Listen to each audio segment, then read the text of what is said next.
wartagdaga daawadayaal magaalada Ceergaabo ee xarunta gobolka Sanaag caawa way gubanaysaa inta badan guryihii iyo suuqyadii beelaha harti ay lahaayeen caawa dab la qabadsiiyay oo way holcaysaa suuqyadii lagu ganacsanayay oo bicishiradii iyo wax walba uu ku jiro waa uu gubanayaa guryihii dadka shacabka ay lahaayeen iyagana dab la qabadsiiyay oo inta badan caawa way gubanaysaa waxaan ogsoonay maalmihii ugu dambeeyay inay soo bandhigayeen ciidamo iyo sidoo kale dad shacababa oo ka soo jeeda beelaha Isaaq iyagoo bileelqaysanaya guryaha oo ay leeyihiin waliba ku dhaadanayaan oo ay leeyihiin hebel gurigiisii waka barkimaha ma ku adiba firaashadan ma ku adiba shaygan ma shaygaadiba oo albaabada laga fujisanayo oo jiingadaha laga fujisanayo oo guryaha qaarkoodna magacyo lagu qoranayo oo la leeyahay kan aniga iskale oo qof walba magaciisa oo ku calaamadaysanayo ayay soo bandhigayeen waxa sidaas sameynaya waa dad shacaba iyo ciidankii militariga Somaliland ay u yaqaaneen kuwii booliska RRUdi iyo cid walba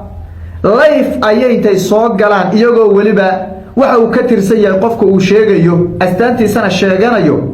ayay bileeliqadaasi sameynayeen oo ay ku sameynayeen guryihii beelaha harti ay lahaayeen ee ku yaala gudaha magaalada Ceergaabo arrintan ayaa hadda ku soo aadaysa bileeliqadii laga badariya hadda dabba loogu daro waa la gubay ayaa ku soo aadaysa xilli maanta qaar kamida odayaal dhaqan oo beelaha idir ka soo jeedo magaalada Ceergaabo ku sugan ay sheegeen in aan la bileeliqaysan karin guryaha mar dambe cidii lagu arkana talaabo laga qaadi doono dhalinyaradii iyo ciidankii iyo dadkii wax bileeliqaysanayay dabayba ugu soo dareen oo caawaaba la gubayba waan dur istaagi doonaa waxaan dhanka kale mid iyo labo iyadana ka oran doonaa ciidanka SSC Khaatumo iyo kuwa Somaliland iyo goobaha lagu kala sugan yahay diyaar garowga SSC Khaatumo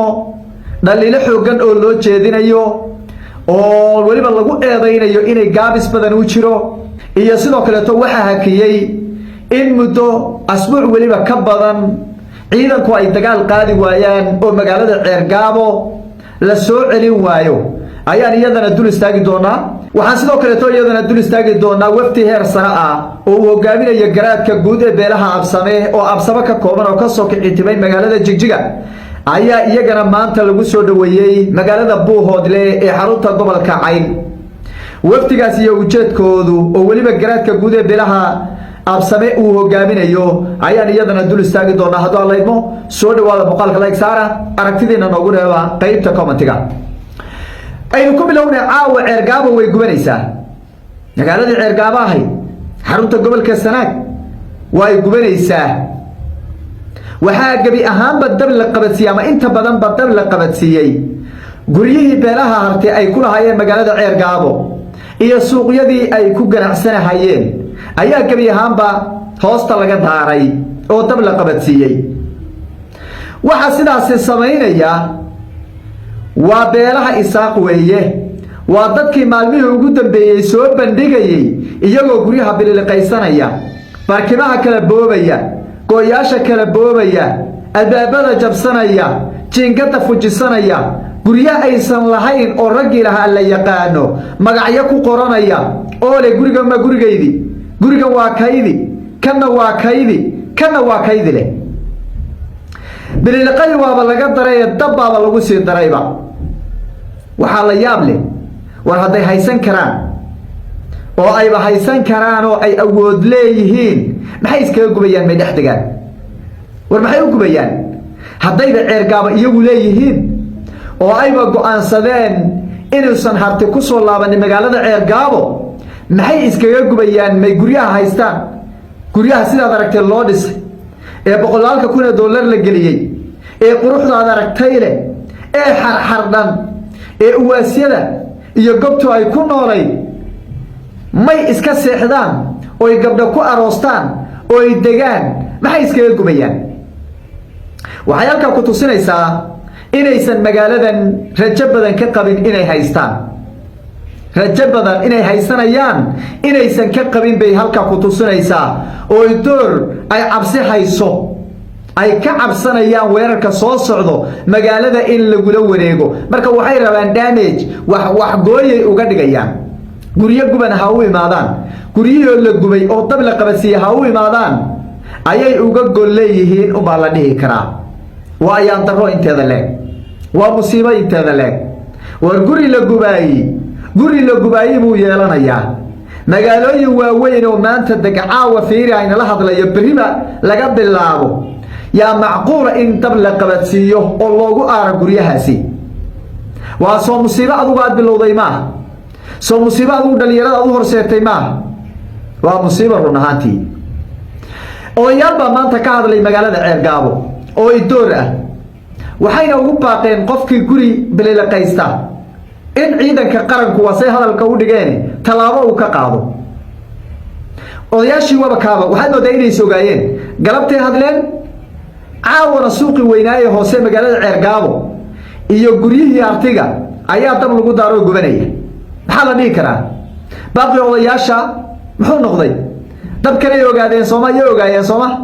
dabkan ay ogaayeen waxay lahaayeen kasi hordhac anagu shalay baan anagu maalinimadii baan cambaaraynay dhalinyarada haddana wax yeeshay baa la rabaa Soomaa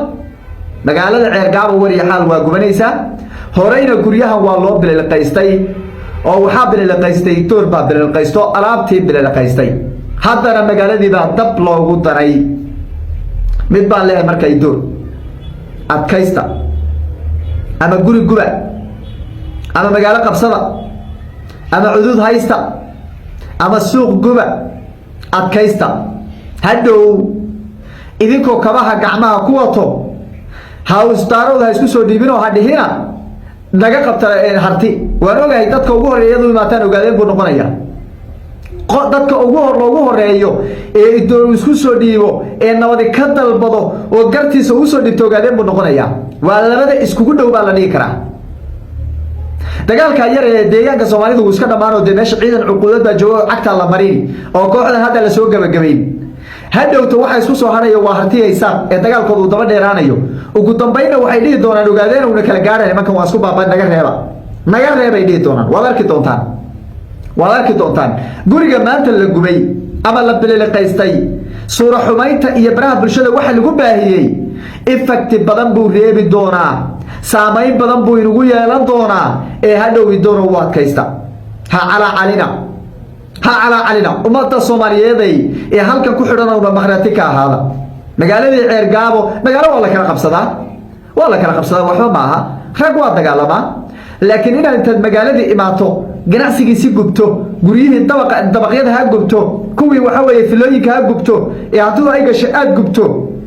hadana magaalada nabad ugu noolaan aniga haysani suurtagal bay noqon ama waan heshiinayna wada hadlaynaa macquul may noqon waad sii kala fogaanaysaan shacabka wayna ugu talagaleen door in la kala fogaado waxay ka maalaan bay leeyihiin waxay ka dheefaan bay leeyihiin Soomaaliya ay maqraati ka ahaada harti waxaan leeyahay gaabis badan baa inugu jira oo dhaliil baan idin haynaa oo idinka isku dhegdhegan oo idinka isdabaguraya oo idinka isdaacideynaya oo idinka waxa weeye isku dhinac u jeedin isku dhinacna u xiran maysaan war awooda aad leedihiin Ceergaabo hadaad ku tijaabina mar walba aad hore qaadi lahaydeenba oo talaabo qaadi lahaydeen Ceergaabo gacantiina hadda kuma maqnaateen ceebta maantana inama dhacdeen magaalo aad sheeganayseen inaad banaanka ka joogtaan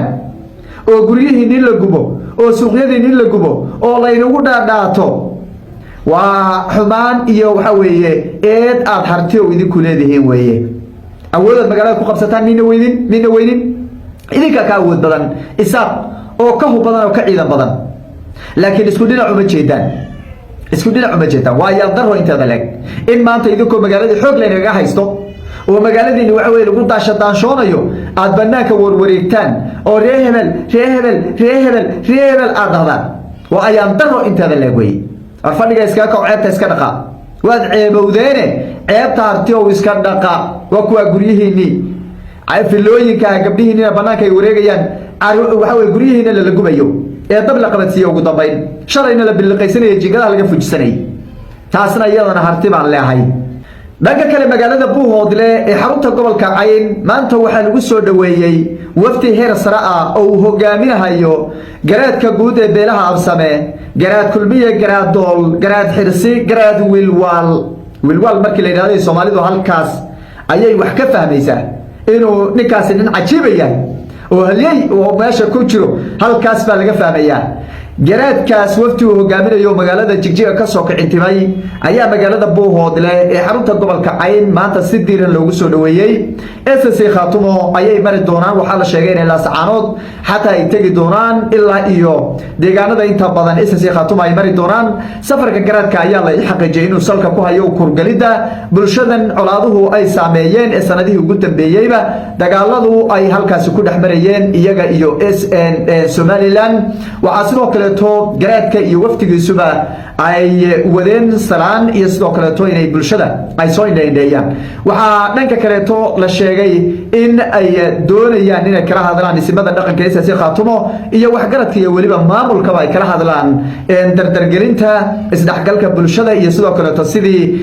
xal loogu heli lahaa dagaaladaas iyaga iyo beelahaysa u dhaxeeya iyo wixii markaasi laga qaban karo oo markaasi lagala qaban karaba waynu eegi doonaa wali iswaraysi fiican ma dhicin oo wali warmurteed lagama soo saarin balse wax uga hoose goobjoogayaal ku sugan magaalada Buuhoodle ay xaqiijeen waa soo dhaweynayna garaadka la soo dhaweeyo SSC Khaatumo waxaan leeyahay war garaadada soo dhaweeya oo waxa way waftiga si fiican loo soo dhaweeyo insha Allah ta'ala wixii ka soo kordho qalladana dabe ayaan idin kula wadaagi doonaa